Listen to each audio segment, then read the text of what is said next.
আজকে আমরা বানাচ্ছি রাত্রির জন্য হোমমেড সেরেলাক। সেরেলাক বানাতে যা যা লাগবে সেগুলো হলো ওয়ালনাট, কাজু, পিস্তা, কাঠবাদাম, চিড়ে, এখানে আছে makhana, pumpkin seed, flax seed, sunflower seed, chia seed. প্রথমে আমরা যেটা করবো সেটা হলো প্রত্যেকটা জিনিসকে আগে রোস্ট করে নেবো। তার জন্য প্রথমেই দিচ্ছি মাখানা, এটাকে ভালো করে রোস্ট করে নিতে হবে।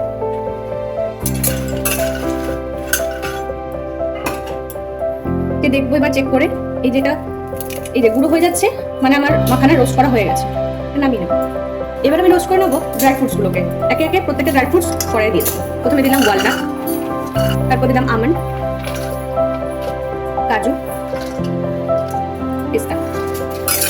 ভালো করে এটাকে রোস্ট করে নেবো। এই সবগুলোকে আমি রোস্ট করে নিলাম, কিন্তু বেশি রোস্ট করবো না, এটা হয়ে গেছে। এরপর আমরা যে সিডসগুলো রেখেছিলাম সেগুলো দিয়ে ভালো করে রোস্ট করে নেবো।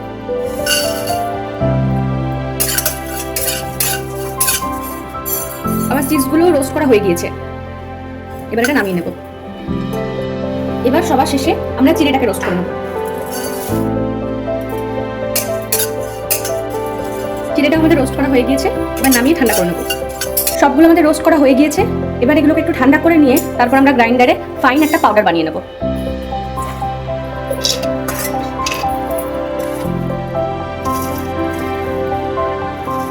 একবারে পুরোটা হবে না, অল্প অল্প করে আমরা ভালো করে পাউডার বানাবো।